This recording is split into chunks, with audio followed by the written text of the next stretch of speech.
Hello students, the topic that we are going to learn is proton nuclear resonance, that is NMR spectroscopy. Students, nucleus of hydrogen atom in organic molecule behaves like a tiny magnet. It consists of a single proton with spins. This spinning motion causes a small magnetic field. When the sample is put in a magnetic field, the proton either line up with the field or line up against it, as you can see in the diagram. This is the direction of magnetic field. This is lined up with the applied field. This is lined up against the applied field. Students, only atoms whose mass number is odd number, for example H1 or C13, they have a nuclear spin and a resulting magnetic moment acting like tiny bar magnets. Now, you can see that resonance is when applying RF energy, the nuclei in lower energy state can be excited to higher state. This process is known as resonance. It corresponds to specific frequency, that is resonance frequency. Students, when RF pulse turned off, excited nuclei relax to ground state, emitting characteristic RF signals, and these are detected to generate an NMR spectrum. Now students, if we look at molecule of methanol, here you can see this is methanol.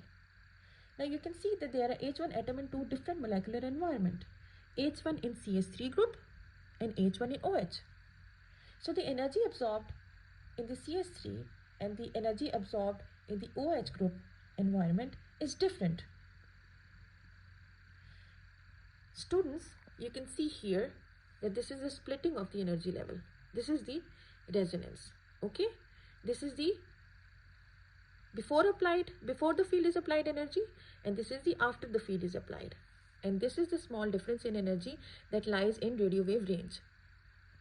Okay, now students, in NMR spectroscopy we vary the magnetic field, as that is easier than varying the wavelength of radio waves. Students, we use a standard which is known as tetramethylsilane, TMS. It is a compound which is chosen as a standard. The formula is SiCH3 Students, all the hydrogens in this molecule are equivalent because they are having the same molecular environment.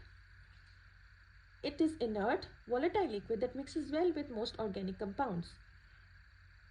Students, TMS only gives one sharp absorption called a peak, and this peak is a higher frequency than most other protons. All other absorptions are measured by the shift away from the TMS line on the NMR spectrum.